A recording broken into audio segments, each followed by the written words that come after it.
Ladies and gentlemen, prepare yourself for the WIN Show on KZKO. Take part with the cast by sending your suggestions for each segment throughout the week or during the show by hitting them up on Facebook at World Improv Network, Twitter at World Improv Net, or the WIN KZKO blog. Now, enjoy the show.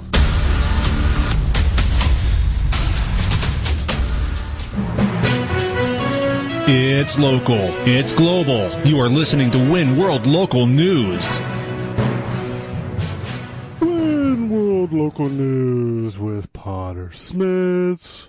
Our top story today is brought to us by WIN contributor Mark of Phoenix, Arizona. Vice President Joseph Biden had a secret meeting with President Obama over the weekend, which is now not so secret, is it? But what was the secret skinny that was so secretively discussed between the two departing sidekicks?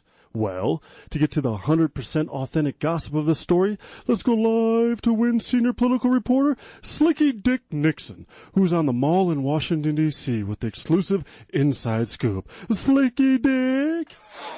Yeah, hey there, Potter Smittss.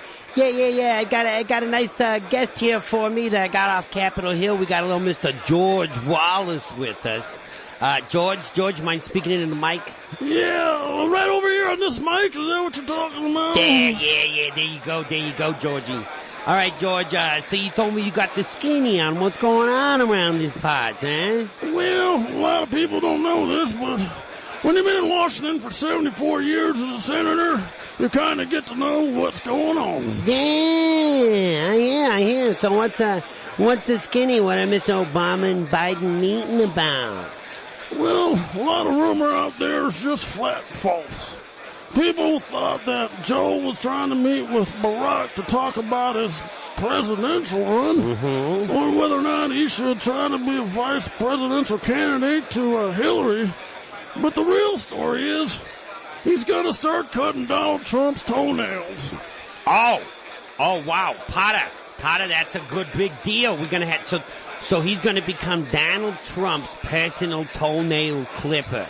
Yeah, that's exactly right. And he wanted to get the president's seal of approval since he'd be jumping across party lines to do so. Oh, no, that's brilliant. Now, that's crossing the aisle like we've been seeing. Now, is there going to be any, not necessarily fallout, but, other behavior like this? Like, is Donald Trump going to get a personal leg shaver? Yeah, he is. He's actually going to get Hillary Clinton to shave his legs. A pro.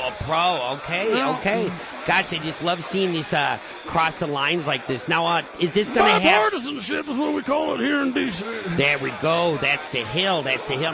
Now, what are the international effects of this? We know Trump is a big doesn't like China, Yeah. So what do you think internationally is going to be the fallout? Well, a couple things that are coming to play. First of all, Donald's going to open up a donkey and elephant spa worldwide, where they're going to be promoting men getting their leg hair shaved and their toenails clipped. Okay, politically themed. I see this. They're going to have donkey posters and elephant posters all over the place to show again bipartisanship, unification. All right, it sounds like a good old school donkey show if I ever heard of one. Oh, that's what'll be in China, that's all right. All right. Well, that's the scoop here on Capitol Hill, Potter Smittss. You heard it here first from George Wallace. It's about clipping toenails. So there's the kibosh on the rumor mill, Potter. Sending it back to you. Well, thanks, Slicky Dick. Wow, that's shocking. I can't wait to see that, and I can't wait to see Hillary with her little epilady going at Donald Trump's legs. All right, well, our next story is provided to us by WIN contributor Waylon of Buffalo, New York. Former TV judge megastar Joe Brown was just released after jail, serving 5 days in a clink for contempt of court. To find out what landed the beloved judge Joseph Brown 5 days of hard time and how he managed to survive such a cruel incarceration, let's go live to WIN criminal justice reporter Tony Tuesdays, who's outside the Guantanamo Bay Detention Center in Cuba with the breaking story. Tony? Yeah, buddy, I was kind of sitting there having a margarita here on the beach. It's pretty nice in Cuba, for the first time us Americans can come down here. But, let's get right to the heart of the matter.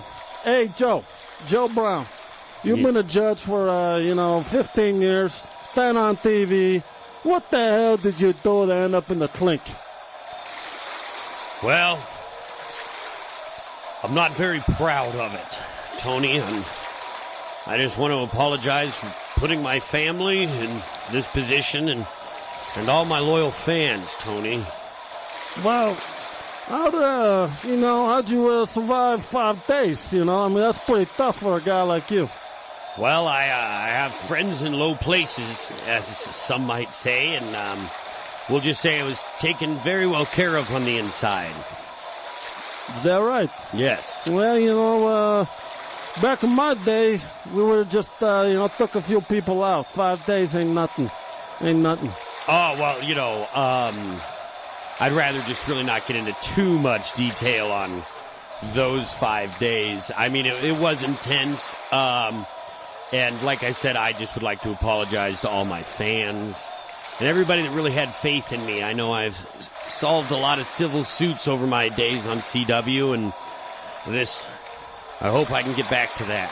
Well, Joe, tell you what, that's impressive, because none of the boys on the inside, Al or the rest of the gang, I never saw no time here in Guantanamo. So for you to get shipped down here when they're trying to be closing this thing down for a big Hilton, it's pretty impressive. And B, that you made it out alive with all those guys in there that, a little tougher than the cats that we deal with. Well, I may have told a fib or two while I was in there. But I guess didn't rat nobody out, did you? No, I took full credit, in the sense of, in their eyes, but I took credit for a mass genocide of a certain, species of pelican that only comes from the Honduras rainforest. That was like is that the pelican brief that you gave them, or? Yeah, one might say. One might say. That's good, Tony. Oh. As a judge, I've heard a lot, but woof, that one. Yeah, so how'd the boys take it when you told them you just wiped out a whole species of pelican? Well, they just thought I was a cruel and unhuman person. They were, had beliefs that they were fighting for, and I just said that I unnecessarily just did a genocide on all of these pelicans. I mean, it's really, I said it was barehanded too as well. That made you like the most horrific killer of all time. Mm-hmm. Yeah, I can understand that, because, you can kill kids, you can take out countries in war, you can even destroy, priceless artifacts and destroy level cities, but you don't touch the pelican. Mm-hmm. Only an absolute monster would do something like that. Yep, finish off a whole species. I'll tell you what, that's good looking out, because if I'd have known that, then they might have let me out of San Quentin a little bit early. Yeah. No, that's, I have some friends that are judges and people on the inside that said, make up the biggest, story you can that is, unable to be researched. That's a clever man. Mm-hmm. When you retire on that TV show of yours, maybe you should come work for me. I could use a bright guy like you. Well, I'm definitely interested in a private contracting, consulting sort of position. We do a lot of consulting around there. You know how to consult with a 44 Magnum? No, I consult without quotes around it. I genuinely consult someone instead of, yeah. All right, then we'll keep that in the works. And then if you got a free opening, I got a trial. I got 3 more trials coming up. I'd like to do one on your show. Oh, please. My producer is Allison Ringwald.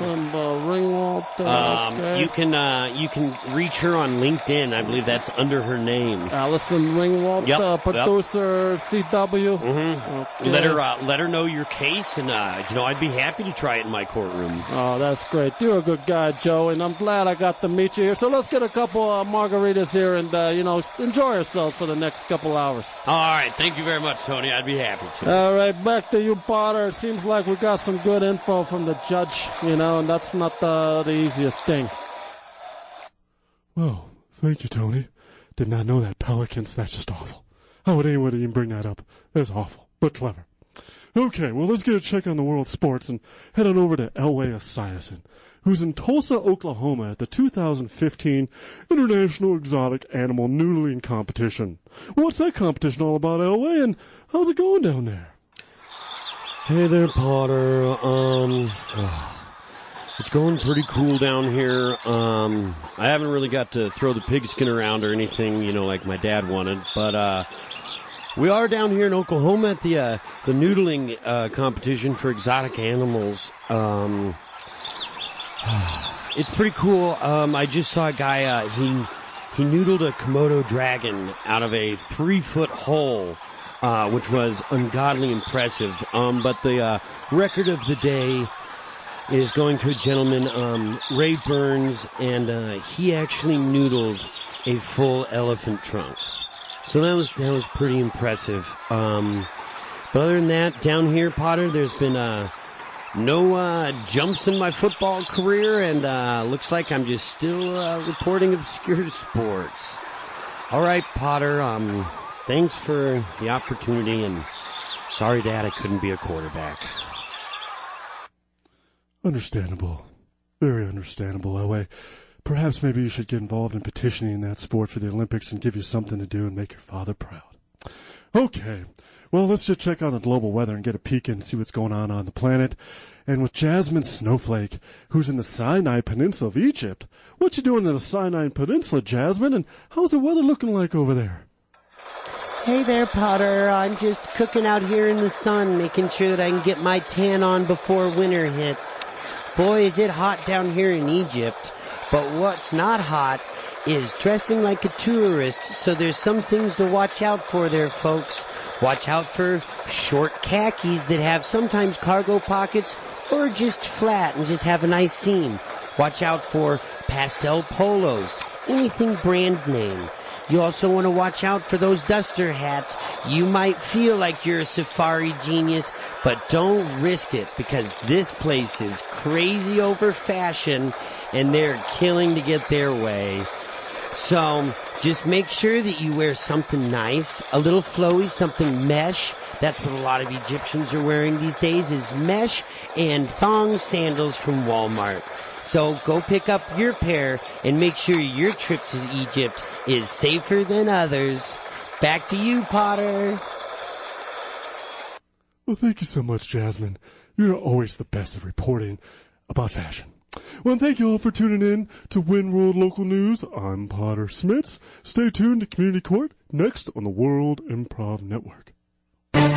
Give the WinCast your suggestions via Facebook, Twitter, or the KZKO Win blog during the commercial break of a case that needs to be heard during Community Court. Next on KZKO.